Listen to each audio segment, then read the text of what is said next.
अरे हाँ, पक्का है, परिवर्तन होना चाहिए, होगा। हाथ से कहाँ वंचित है? सम्मान निधि मिल रही, इनको पूछिए। नरेगा के तहत इनको काम भी मिल रहा है, कहाँ वंचित है? अनाज भी मिल रहा है, अभी 20-20 किलो फिर से दिए हैं मोदी जी। मोदी जोगी का तो केवल ये है कि भाई इनके न बाल है न बच्चे हैं, इनको तो केवल ये है कि हमको अपना धुन चलाना है। अब इस बार सरकार अखिलेश भाई साहब की बनेगी। भाई राशन में देश के पखद्दर कहीं न श्रम कार्ड नहीं है, फिर आश्रम कार्ड नहीं है, फैलाना कार्ड नहीं है, नहीं मिलेगी, नहीं ले आओगे तो तुमको गल्ला ही नहीं मिलेगा। देखिए 22 तक में पूरे पक्के घर हो जाएंगे। अब 2022 आ गया, चुनाव भी आ गया, आज तक कोई पक्का घर नहीं हुआ। आनंद शुक्ला जी अगर आपकी वोट यहाँ का टिकट पाएंगे तो वो नहीं बन पाएंगे। नमस्कार, मैं आर.के. निषाद और आप देख रहे हैं दर्शक न्यूज़ 24।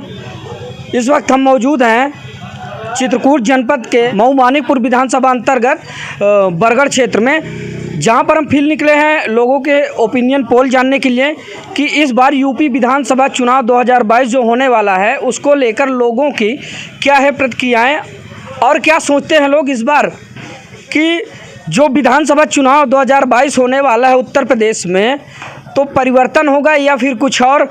तो हमारे साथ इसी तरह की तमाम खबरें देखने के लिए बने रहिए। तब तक हम मिलाते हैं यहाँ पर जो हमारे साथ कुछ लोग हैं। दादा, क्या नाम है आपका?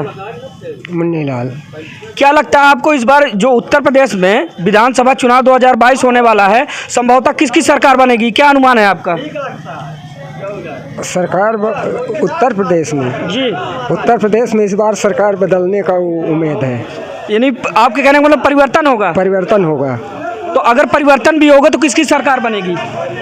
अब देखो, ये तो नहीं कह सकते हैं। अरे कुछ उम्मीद पाई जाती है, आप किसको समर्थन करना चाहेंगे? अरे हो गया, ठीक है। अब हमारे समर्थन एक के करने में थोड़ी हो जाएगा, ये तो जनता के समर्थन है, पर कुछ ऐसे रुख हैं कि बदलना है। तो बूंद बूंद से सागर भरता है। हाँ, तो क्या लगता है आपको इस बार जो यूपी में विधानसभा चुनाव 2022 होने वाला, तो परिवर्तन होगा? परिवर्तन पक्का है परिवर्तन होगा? अरे हाँ, पक्का है, परिवर्तन होना चाहिए, होगा। होगा। हाँ। अच्छा, परिवर्तन होने के कुछ मुद्दे बताइए जिससे कि आपको लगता हो कि परिवर्तन होना चाहिए, ये परिवर्तन होगा। तो सरकार की कौन सी ऐसी जो मूलभूत योजनाएं हैं जिससे आप वंचित रहे हो? ऐसा कुछ नहीं है, ऐसा कुछ नहीं है। सरकार तो जितनी आती है तो वो अपने अपना कुछ न कुछ जो कुछ बंटेगा, कुछ मिलेगा, कुछ अधिकार जो आता है जनता में, जनार्दन में, वो तो सब मिलता है, देते हैं सब कोई। पर ये जनता की रुख होती है कि काहे से ऊब जाते हैं एक सरकार से कि उसको बदलने के लिए तैयार होते हैं। तो आपको भी तो सारी सुविधाएं जो सरकार ने प्रदान की हैं आपको तो मिली होंगी? हाँ, मिलती है, मिला है। जो कुछ सुविधा देते हैं सरकार, मिला हुआ है, ऐसा कुछ नहीं है। यानी आप परिवर्तन के पक्ष में हैं? परिवर्तन के पक्ष में क्या, हम परिवर्तन के पक्ष में, हम अकेला परिवर्तन के पक्ष में थोड़ी ना है। ये आपका अनुमान कहता है परिवर्तन होगा? हाँ, आपका अनुमान कहता है परिवर्तन होगा? परिवर्तन होगा, हाँ। चलिए ठीक है। ये देखिए हमारे साथ कुछ और लोग हैं। भैया, क्या नाम है आपका? रामधनी कौन? क्या लगता है इस बार जो यूपी में विधानसभा चुनाव 2022 होने वाला है, परिवर्तन होगा या फिर किसकी सरकार बनेगी? परिवर्तन होगा और बुरे तरह से परिवर्तन होगा। भाजपा नहीं रहेगा यहाँ, सपा या बसपा रहेगा। अच्छा, उत्तर प्रदेश में। हाँ हाँ जी, यानी कि आपको लगता है परिवर्तन होगा? परिवर्तन पक्का होगा। परिवर्तन के कुछ कारण बताइए। परिवर्तन कारण कि यहाँ किसान और मजदूर जी की यहाँ हनन हुई है। उनको परेशानी थी, उनकी विकास नहीं हुआ है, इसलिए किसान मजदूर मिलकर के परिवर्तन करेगा। यानी इनके कहने का मतलब ये है कि सरकार के द्वारा प्रदत्त जो योजनाएं हैं वो कहीं ना कहीं मजदूरों और किसानों तक नहीं पहुंच पाई है, जिससे कि इनका कहना ये है कि इस बार यूपी में जो विधानसभा चुनाव 2022 होने वाला है उसमें परिवर्तन होगा, है ना? परिवर्तन होगा। अगर परिवर्तन भी होता है तो किसकी सरकार बनेगी इस बार यूपी में? क्या अनुमान है आपका? इस बार आपके अनुमान है कि पहली बात तो कहते नहीं बसपा का बनेगा, नहीं बसपा तो सपा का जरूर बनेगा। एक पार्टी बताइए, क्या आपको मजबूती के साथ क्या लगता है कौन सरकार बनेगी? मजबूती के साथ इसमें तो कहते नहीं सपा आ रही है। सपा आ रही है जी। अच्छा, सपा में क्या ऐसी खूबियाँ आपको दिखती है जिससे कि आपको लगता है कि सपा आ रही है? खूब ये है कि सपा की सरकार भी कोनो गड़बड़ नहीं है, किसान मजदूर के लिए संतुष्ट किया है, ऐसे ने बसपा ने किया है। तो ऐसे के अथनी बसपा और सपा के बीच में सरकार रहेगा। मऊ मानिकपुर है तो विधानसभा ये बसपा के गढ़ है, बसपा के कैंडिडेट निकलेगा। हाँ, और सरकार। अच्छा, यहाँ से जो आपका मऊ मानिकपुर विधानसभा है, यहाँ से कौन सी पार्टी कैंडिडेट निकलेगा? बसपा के। बसपा का? बसपा कौन है कैंडिडेट बसपा के यहाँ? बसपा के बलबीर पाल बलबीर पाल जी हैं। जी तो इस बार यहाँ से जो है बलबीर पाल जी सीट निकालने का काम करेंगे। का काम करेंगे। चलिए ठीक है, तो हमारे साथ खबरों में बने रहिए। हमारे साथ कुछ और लोग जुड़े हैं। क्या नाम है आपका? राजलाल। राजलाल जी, क्या लगता है इस बार यूपी में परिवर्तन होगा या किसकी सरकार बनेगी? अब भाई कि सरकार तो बदलवे करी अब। सरकार बदलेगी? हाँ बिल्कुल। अगर बदलेगी तो किसकी सरकार बनेगी? क्या लगता है, अनुमान क्या है आपका? बसपा के बने चाहिए। बसपा की? बसपा की सरकार बनेगी तो कुछ ऐसी उपलब्धियां बताइए, बड़ी उपलब्धियां, जिससे कि आपको लगता हो कि बसपा की सरकार बननी चाहिए या बनेगी। नहीं बनेगी बसपा के। किसान मजदूर की कुछ कार्यक्रम करता ही है थोड़ा बहुत। अच्छा अच्छा। हाँ किसान मजदूर बहुत काम कर। इस तरह लगता है आपको कि बसपा की सरकार बनेगी? हाँ उसी की बनेगी सरकार। जी। आपका क्या नाम है? गोविंद मिश्रा। गोविंद जी, किसकी सरकार बनेगी इस बार यूपी में 2022 में? बीजेपी की बनेगी। बीजेपी की? कैसे? अच्छा विकास कर रहे हैं थोड़ा। जैसे कि अभी भाई साहब ने बताया कि भाई किसान और मजदूर तो उनके हर विकास से वंचित है। नहीं, विकास से कहाँ वंचित है? सम्मान निधि मिल रही है, इनको पूछिए। नरेगा के तहत इनको काम भी मिल रहा है, कहाँ वंचित है? अनाज भी मिल रहा है। अभी 20-20 किलो फिर से दिए हैं मोदी जी। फिर क्यों भाई? क्या कहेंगे? ये तो बता रहे हैं भाई सम्मान निधि मिलेगा, किसान सम्मान निधि हाँ मिलता है। तो फिर क्यों लगता है? आप तो कहते हैं कि मजदूर किसान के लिए सरकार। अरे हो गया। नहीं ठीक है, तो बसपा की सरकार तो माने रहेगी। देखो अब 2 साल तो हो गए अब। हाँ ठीक है, आपके कहने का मतलब कि बसपा बनेगी। हाँ बस। चलिए ठीक है, और हमारे साथ कुछ और लोग हैं, हम उनसे आपको जो है रूबरू करवाने का काम करेंगे। देखिए बहुत सारे लोग यहाँ पर हमारे साथ जुड़ चुके हैं। अच्छा, आपको क्या लगता है इस बार यूपी में किसकी सरकार बनेगी? भाई साहब इसकी सरकार बनने की अभी किसी की उम्मीद नहीं कहा जाता, क्योंकि कैंडिडेट जो होते हैं, जब सरकार तो सबकी बनती है। इसके पहले कांग्रेस की सरकार थी, 65 साल 70 साल सारी पार्टियां उसकी जो है बुराइयां करते हैं, लेकिन जो कांग्रेस ने दिया है इस क्षेत्र को, देश को, वो किसी पार्टी ने नहीं दिया। न सपा दिया, न बसपा दिया, न भाजपा दिया। क्योंकि आज मैं देख रहा हूँ 85 से लेकर आज तक का सपा बसपा और भाजपा की सरकार बनती चली आ रही है। यहाँ केवल जुमलेबाजी की सरकार होती है, दादू दमंगों की सरकार होती है। गरीब के लिए कोई सरकार नहीं है, क्योंकि ये राशन 5 किलो दे करके महीने भर का राशन एक इंसान, एक बच्चा को खिलाया जाए तो वो खा लेगा। बताइए कैसे? इस क्षेत्र में न कोई रोजगारी है, न कोई भत्ता है, न कोई वो है।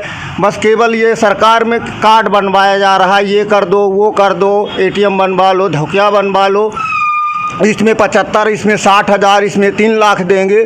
तो मोदी जोगी का तो केवल ये है कि भाई जिनके न बाल हैं न बच्चे हैं, इनको तो केवल ये है कि हमको अपना धुन चलाना है। बाबा हैं, जोगी हैं, सन्यासी हैं, इनको तो यही है। जो गृहस्थ बाल है, जो गृहस्थी में रहता है, उसके लिए कुछ नहीं है। यहाँ की जनता को केवल मजदूरी चाहिए। आपका ये 2 टुकड़े का रोटी देने से यहाँ का कोई पालन नहीं होगा। यहाँ पे धंधा रोजगार देना चाहिए। न तो धंधा दिया जा रहा, न रोजगार दिया जा रहा। जो लोग रोजगार में लगे हैं उनको हटाया जा रहा है। किसानों के लिए बोल रहे हैं कि हम बहुत कुछ कर रहे हैं, 2000 रुपये दे देते हैं 4 महीने में। हम अगर उसकी बीड़ी पीने लगें तो हमें 4 महीने की बीड़ी पीने का तो वो पैसे नहीं पूछता। बताइए, हमारे 4 बच्चे हैं, मैं उन बच्चों के लिए कैसे व्यवस्था कर सकते हैं? फिर भी सरकार अपनी बता रही कि हमने बहुत किया, बहुत देश के लिए विकास किया है। कुछ नहीं किया, केवल देश को, केवल गरीब के लिए नहीं किया। किया तो उद्योग जगत के लिए किया है कि हर पल हर चीज़ में महंगाई दिया है, नोटबंदी दिया। इधर खाद में देख रहे हैं कि खाद बीज जो मिल रही है उसमें धांधलेगर्दी हो रही है। छोटे किसानों को एक भी नहीं मिल रहा है। उनके लिए अगर सब देखा जाए तो आधार कार्ड ले लेते हैं, अंगूठा लगवा लेते हैं, 10 उनके बोरी निकाल देते हैं, लेकिन उसको पता नहीं है कि हमारी बोरी में कितना माल दिया, कितना नहीं दिया। तो यहाँ भैया कोई किसी का जवाबदेह सरकार नहीं है, केवल अपने जेब की सरकारें हैं, जनता की सरकार नहीं है। तो ऐसे में क्या लगता है आपको, इस बार यूपी में परिवर्तन होगा या फिर बीजेपी रिपीट करेगी? किसकी सरकार बनेगी? क्या उम्मीद पाई जाती है आपको? नहीं, परिवर्तन तो इस बार होना है पक्का। क्योंकि जनता जो है सरकार के उसमें नहीं बोल रही है, क्योंकि सरकार इस समय वर्तमान है। अगर हम बोल रहे हैं सरकार हमको उठा के बंद भी कर सकती है, हमारे ऊपर धारा भी लगा सकती है, लेकिन इसको हमको चिंता नहीं है। क्यों सरकार क्यों अंदर कर देगी? भाई लोकतंत्र में व्यक्ति की आज़ादी है, आप अपनी बात रख सकते हैं निष्पक्षतापूर्ण, ऐसा क्यों कह रहे हैं? सरकार क्यों जेल डाल देगी आपको? नहीं, उस पर तो रखते हैं, जब रखते हैं तो उसका कोई सुनवाई नहीं है, क्योंकि आज यहाँ पैसे वालों की सब कुछ होता है, सब कुछ उन्हीं से लेन देन करते हैं उन्हीं। जैसा कि अभी आपने थोड़ी देर पहले कहा कि गुंडों और माफियाओं की सरकार है, दबंगों की सरकार है, तो अभी थोड़ी दिन पहले आपने देखा होगा कि जो उत्तर प्रदेश सरकार योगी आदित्यनाथ जी ने अच्छे गुंडों को जेल के अंदर ठोंक दिया, इसको लेकर क्या कहेंगे आप? अब वो गुंडे तो ठोंके जाएंगे, अगर दूसरी पार्टी आएगी तो वो भी गुंडे ठोंकेगी, क्योंकि एक दूसरे की बदले की भावना है, देश की भावना, जनता की भावना नहीं है। जैसे कि अब आपके देश में देख रहे हैं कि बड़े बड़े आतंकवादी, बड़े बड़े सारे नस्लवादी ऐसे पकड़े जाते हैं, तो उनके लिए सरकार बड़ी व्यवस्था करती है, उनकी सब डॉक्यूमेंट तैयार करती है। जो छोटे लोग हैं इधर उधर के पकड़े जाते हैं, उनको सीधे इनकाउंटर करा दिया जाता है। तो ये तो सरकारों के काम है, क्योंकि सत्ता पाना है तो जनता को कुछ दिखाना है। अगर चलिए मान लीजिए हम मानते हैं आपकी बात कि परिवर्तन होगा, अगर परिवर्तन भी होता है तो क्या लगता है आपको किस पार्टी की सरकार बन पाएगी इस बार उत्तर प्रदेश? अब इस बार सरकार अखिलेश भाई साहब की बनेगी, क्योंकि जो पूर्व मुख्यमंत्री जी अखिलेश जी थे वो जनता के लिए बहुत कुछ किए हैं, क्योंकि नवयुवक थे, जैसे कि उनकी उम्मीद नहीं किया जा रहा, उससे बेहतर काम उन्होंने किया। तो कुछ उनकी बड़ी उपलब्धियां बताइए जिससे कि आपको लगता हो कि इस बार जो है यूपी में अखिलेश यादव जी की सरकार बनेगी।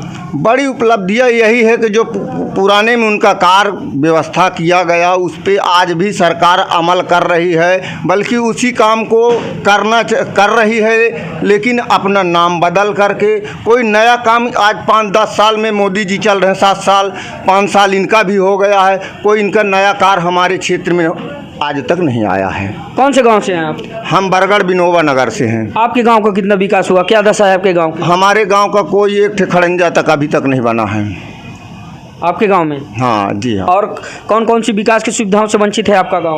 हमारे गांव में अब सभी चीज़ का वंचित है सर, कोई ऐसा चीज़ नहीं है हमारे गांव में। जब 5 साल हो गया, पिछले 8-10 साल से माने एक भी कोई मेयर की व्यवस्था न पंचायत द्वारा किया गया है और न तो क्या कहते सरकार द्वारा किया गया है।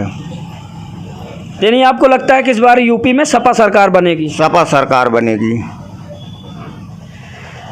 इस वक्त हम मौजूद हैं चित्रकूट जनपद के मऊ मानिकपुर विधानसभा अंतर्गत पाठा क्षेत्र बरगढ़ में, जहां पर हम फिर से निकले हैं यूपी में होने वाले विधानसभा चुनाव 2022 को लेकर जानने के लिए लोगों के ओपिनियन पोल कि इस बार यूपी में परिवर्तन होगा या फिर किसकी सरकार बनेगी। तो लोग अपनी अपनी अलग अलग प्रतिक्रियाएं सामने रख रहे हैं। तो ऐसे में हमारे साथ कुछ और लोग हैं, तो उनसे हम आपको मिलाने का काम करेंगे।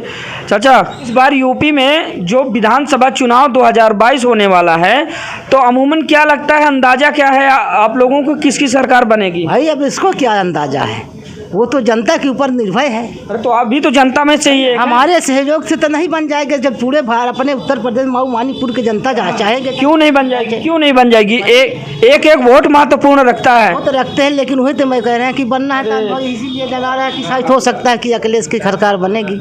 हाँ, बकाया तो हमको नहीं दिखा रही है, गरीबों के लिए कोई विकास नहीं आ रहा। अच्छा। भाई हमारे यहाँ देख रहे हैं कि न तो देखते हैं कि कहते हैं कि हम सबको समान मानते हैं। तो यही चीज़ तो हम जानने के लिए निकले हैं कि क्या क्या समस्याएं हैं आप लोगों की।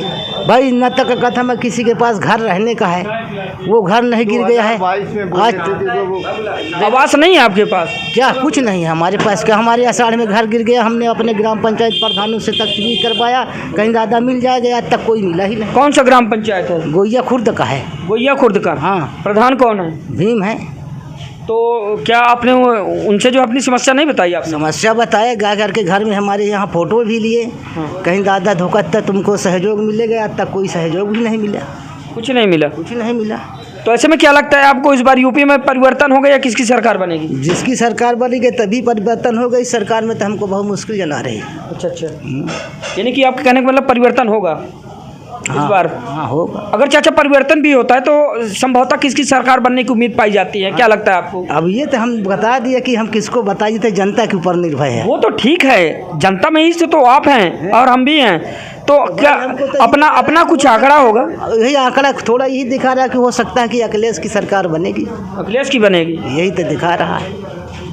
अच्छा, अखिलेश यादव जी की जब सरकार थी तब व्यवस्थाएं ठीक ठाक थी? कुछ ठीक तो रहे भाई उसके सरकार काल में। नहीं, आपके कहने का मतलब ये कि सपा सरकार में ठीक ठाक जो है व्यवस्थाएं थी? हाँ हाँ बिल्कुल सही है, भरपूर योजनाओं का लाभ मिलता था? मिलता था। तो आज के समय पे भी तो तमाम तरह की योजनाएं हैं, चाहे आप किसान सम्मान निधि योजना ले लीजिए, और अभी श्रम कार्ड वाला सिस्टम आपने देखा होगा, कोरोना काल में भी सरकार ने सहायता की, और कोटे का भी फ्री वितरण हो रहा है, फ्री राशन वितरण हो रहा है। तो क्या लगता है आपको? भाई राशन में देश के पखद्दर कहीं ना श्रम कार्ड नहीं है, फिर आश्रम कार्ड नहीं है, फैलाना कार्ड नहीं है, नहीं मिलेगी, नहीं ले आओगे तो तुमको गल्ला ही नहीं मिलेगा। और वहाँ जाना कहीं भाई सुई नहीं लगा, किसी का उठा बैठता है, नहीं बैठता तो लौटा दिया जाता है। तो वैक्सीन लगवाना भी तो एक अच्छी पहल है। तो वैक्सीन तो सबको ही लगवाए, हो सकता है कि 75% में 25% ना लगवाए होंगे, नहीं 75% लगवाए हुए। आपने लगवाया? हम तो 2 बार लगवा चुके हैं। उसके बावजूद भी अब कोई सुनवाई नहीं हो रही? भाई और तो राशन तो मिलता है और ऐसी बात नहीं है। हाँ। हाँ बकाया और कोई लाभ हमको कुछ नहीं मिल रहा, श्रमिक कार्ड का मिल रहा है, श्रमिक कार्ड का भी नहीं मिल रहा? कोई भी नहीं मिल रहा। क्या नाम हुआ आपका? हमारा नाम है मिठाई लाल। मिठाई लाल जी। और गांव आपका जो है गोइया खुर्द? गोइया खुर्द नहीं, हमारा ग्राम है नेवादा गोइया कला, पंचायत खुर्द। हाँ। ये देख रहे हैं कि किस तरह से ये लोग जो है सरकार की बहुत सारी मूलभूत समस्याओं से वंचित है, तो अपनी बातों को किस तरह से बता रहे हैं, अपनी पीड़ा को बता रहे हैं, तो कहीं ना कहीं अमल करना चाहिए। आपका क्या नाम है चाचा? हमारा नाम बाबूलाल प्रजापति। क्या लगता है आपको, जो यूपी में इस बार विधानसभा चुनाव 2022 होने वाला है, तो अंदाजन किसकी सरकार बनने की संभावना ज़्यादातर पाई जाती है? ज़्यादातर संभावना अखिलेश की पता चल रही है। आपको क्या लगता है? हमको भी यही पता चलती है कि अखिलेश की सरकार बनेगी। नहीं, पता ना चले, आप व्यक्तिगत अगर अपनी बात करें तो आप अपनी बात रखिए। अब हम अपनी बात क्या रखें, हम अब एक आदमी है, हम किसको वोट दे दें कि हमारे जीतने से जीत जाएंगे वो? तो अमूमन अंदाज तो होगा आपको। हम अब जो ये है कि जो जैसे सरकार देखी जाएगी वैसे हम लोग वोटिंग करेंगे, जिसकी जीत होगी उसी को। अरे तो 5 साल अभी सरकार को देख नहीं पाए आप? 5 साल तो देखें, जो हो रहा है सो देख रहे हैं, अभी देख रहे हैं। तो क्या हो रहा है? अभी तो सही चल रहा है, लेकिन ये कि जो हमारे पास घर रहने का घर नहीं है, अब बताइए, हम लोग आज भी मड़ई में है, गरीब आदमी है, किसी तरह अपनी विचार कर रहे हैं। एक तरफ आप कह रहे हैं सही भी चल रहा है, दूसरी तरफ आप कह रहे हैं हमें आवाज़ बोले कि ये 22 तक में पूरे पक्के घर हो जाएंगे। अब 2022 आ गया, चुनाव भी आ गया, आज तक कोई पक्का घर नहीं हुआ। 2022 कब से आएगा? 2022 तो चालू हो गया है। अच्छा, चल रहा है? वही तो नहीं चल रहा अभी। हम आपसे पूछ रहे हैं ना, हमको तो नहीं मालूम भाई। आप कह रहे हैं कि 2022 तक बोले थे कि 2022 तक में सबको घर आवास बन जाएगी। अच्छा, ये बोले थे सर। अच्छा, अंदाजन क्या लगता है आपको, इस बार यूपी में किसकी सरकार बनने की संभावनाएं ज़्यादा प्रबल पाई जाती हैं? संभावना यही है कि अखिलेश की बनेगी सरकार। अखिलेश की बनेगी। आपका नाम क्या है? हमारा राम जचा नाजवासी। क्या लगता है आपको, इस बार यूपी में जो विधानसभा चुनाव 2022 होने वाला है, किसकी सरकार बनने की संभावनाएं ज़्यादा प्रबल पाई जाती हैं? देखिए, हमारा कहने का मतलब ये है जी कि जो खुशबू है लक्ष्य में वो हेमाम में नहीं, जो खुशबू है लक्ष्य में वो हेमाम में नहीं। और नरेंद्र मोदी जैसा प्रधानमंत्री कोई हिंदुस्तान में नहीं। हमारा तो कहने का मतलब ये है कि जिसका नमक खाओ उसका अदा करो। अब मोदी जी ने बता दिया है नमक, मैंने उसका नमक खाया हूँ, मैंने उसी को अदा करेंगे। और हमारे लिए तो सही है। अब बाकी अब जनता जाने हमसे क्या लेना देना है। ठीक, हमको उम्मीद पाई जा रही है। जनता में से तो आप भी हैं। हम तो बता रहे हैं कि आप नमक अदा खाए हैं, हम उसको अदा करेंगे। अच्छा, जो कर रहे हैं वो सही कर रहे हैं। ये देख लीजिए, एक बहुत बड़ी बात सामने आई है, और इन्होंने कहा कि हमने भाजपा सरकार के जो प्रधानमंत्री माननीय नरेंद्र मोदी जी हैं, उन्होंने हमें नमक वितरण किया, हमने उनका नमक खाया है, तो उनके साथ हम नमक हलाली नहीं करेंगे। हाँ, और उनका जो नमक हम खाए हैं तो उनके नमक खाने का हक जो है अदा करेंगे। तो इस तरह से आपको लगता है कि बीजेपी की सरकार बनेगी? बनेगी, बिल्कुल बनेगी। जिसकी लाठी उसी का भैंस। हम किसी को चाहें। इस बात का अर्थ नहीं समझ पाए हम। अरे भाई जिसकी भैंस उसी का लाठी मतलब आप कितने बड़े किसको भी हम दें, मगर बनने की उसी के सरकार। जिसकी लाठी जिसकी सरकार वो नहीं, आप देख रहे हैं उधर कैमरा चालू है, आप बीच से जो है तार उठा के घुसी आए। गलती कर दिए हैं आपने। इधर आइए, आप आइए। हाँ ऐसे सीधा रखो मोबाइल, इधर आइए, आइए इधर। अरे हमसे नहीं बोल भैया। हाँ बोलिए, तो क्या कह रहे हैं आप? भाई हम कह रहे हैं कि जिसकी लाठी उसी का भैंस। तो यही तो मैं कह रहा था कि इस आपके जो इस मुहावरे का अर्थ मैं समझ नहीं पाया, थोड़ा एक्सप्लेन कीजिए। भाई जैसे पहले मायावती थी जी उसका भाई सरकार थी, जी, तो वो जिसके चाहती थी उसी को बना देती थी। तो इसी तरह नरेंद्र मोदी है, वोट हम कहीं जाएंगे मगर जाएगी उन्हीं की में। तो हम उनसे भाई उनसे हम क्यों विपरीत हों भाई? मैं उन्हीं को लिए है मैं। अरे यार तुम डाक दिए फिर हमारे तरफ से बात हमारा खंडित कर देते हो। चालू रखो। हाँ बोलिए बोलिए। तो हमारे लिए तो देखे ऐसी सरकार न कभी बनी है और न बनेगी। यानी आप एक तरफ हम क्या समझे, आप एक तरफ प्रशंसा भी कर रहे हैं सरकार की, एक तरफ निंदा भी कर रहे हैं। निंदा में भाई आप ये भी तो कह रहे हैं ना कि हम वोट डालते हैं कहीं और तो डालती है जो है बीजेपी में। उन्हीं में डालते हैं भाई, बाकी जाए जहाँ जाए हमसे क्या लेना। अभी आपने कहा ना कि वोट हम कहीं और डालेंगे जाएगी बीजेपी में, तो हम क्यों विरोध लें? विरोध ले तो बस वही तो मैं कह रहा हूँ भाई, तो क्यों विरोध ले? मैं अगर मान लीजिए कि चलिए ठीक है, जहाँ आप वोट डालते हैं आपकी वोट सही वहीं पे पड़ती है, तो फिर आप किसको? भाई कुछ जनता लोग तो फिर किसको देना चाहेंगे आप? कुछ लोग ऐसे कहते हैं कि वोट कहीं भी दें मगर जाएंगे उन्हीं के में, तो हम भी सुनते हैं। तो इसलिए आपने देखा तो नहीं है, यानी कि तथाकथित लोगों का कहना है। हाँ वही कहते हैं, जैसे तो मैंने सुना तो मैं भी कह दिया भाई, बाकी हम मानते नहीं हैं। अच्छा हाँ, यानी कि आपके कहने का मतलब ये जिसकी लाठी उसकी भैंस, यानी कि भाजपा की सरकार है तो भाजपा के ही कैंडिडेट यहाँ जीतेंगे बनेंगे। हाँ तो इस बार यूपी में फिर से भाजपा रिपीट करेगी, बिल्कुल उम्मीद है। बाकी ये देखिए यहाँ का एक कौन ये इस समय बने हैं, वो आनंद शुक्ला जी हैं। जी जी। आनंद शुक्ला जी अगर आपकी वोट यहाँ का टिकट पाएंगे तो वो नहीं बन पाएंगे। अगर कोई सी पार्टी से दूसरा पाएगा तो वही जीतेगा जी। यानी कि इस वर्तमान में यहाँ के जो विधायक हैं वो आनंद शुक्ला जी हैं जी। हाँ, अगर वो टिकट पाते हैं इस बार हाँ, तो वो नहीं जीत पाएंगे। वो नहीं जीत पाएंगे। ऐसा क्यों लगता है आपको? अरे हमको खूब उम्मीद है। क्या काम किए हैं? क्यों काम नहीं किया उन्होंने? कुछ नहीं। क्या नहीं किया ये बताइए। अरे क्या हमारे लोग के यहाँ कोई आज तक पानी गया है? जो ये नल गया है पानी वाला, हमारे यहाँ पानी नहीं गया है। बताओ किस लिए नहीं गया भाई? और कुछ कमियां बताइए जिससे कि आपको लगता हो कि वो नहीं। तो हमारी पूरी नहीं करेंगे वो। कमियाँ तो हमारे पास बहुत हैं। प्रतिनिधि होता किस लिए है? कमियां तो पूरी करने के लिए होते हैं। अब भाई एक गांव का काम या पूर्ण कर दिया तो क्या पूरे गांव का पूर्ण हो गया? बाकी हमारा तो पूर्ण नहीं कर पाएंगे क्योंकि वो पूर्ण हम ही से होगा। तो अच्छे चलिए ठीक है, अगर आनंद शुक्ला जी यहाँ से नहीं जीतेंगे तो कौन सा कैंडिडेट जीतेगा? अब अगला जाओ कोई आए। अरे किस पार्टी का कैंडिडेट जीतेगा? अब यहाँ तो देखिए अब कि हमारे यहाँ कौन से है ये बोलते हैं। अरे पार्टी का नाम बताइए। तो पार्टी का नाम हमारे यहाँ अब की हुआ चलेगा सपा। यानी समाजवादी पार्टी। समाज पार्टी यानी कि आपके यहाँ से समाजवादी कैंडिडेट जीतेगा यहाँ से। हाँ है ना? हाँ। समाजवादी पार्टी का कैंडिडेट यहाँ से जीतेगा बिल्कुल। अभी थोड़ी देर पहले ही आपने कहा कि जिसका नमक हम खाए हैं उनका नमक हम जो है अदा करेंगे, और उसके बाद आप ये भी कहते हैं कि इस बार जो भाजपा के उम्मीदवार आनंद शुक्ला जी हैं उनको हम मतदान नहीं करेंगे, वो यहाँ से नहीं जीतेंगे। तो आप करेंगे तो करेंगे किसे? नहीं तो कहा एक ही पार्टी को वो टिकट देंगे यहाँ से। बिल्कुल हो सकता है उन्हीं को मिले। नहीं उम्मीद है अभी मिलने का। नहीं उन्हीं को मिलेगा। उन्हीं को मिलेगा जी। सब जब उन्हीं को मिलेगा तो उन्हीं को दिया जाएगा। तो ये आप सुन रहे थे यूपी में होने वाले विधानसभा चुनाव 2022 को लेकर लोगों के ओपिनियन पोल। किस बार लोगों का रुझान क्या है और क्या चाहते हैं लोग, किस बार किसकी सरकार बनेगी उत्तर प्रदेश में। तो इसी तरह की तमाम खबरें देखने के लिए बने रहिए हमारे साथ, देखते रहिए दर्शक न्यूज़ 24।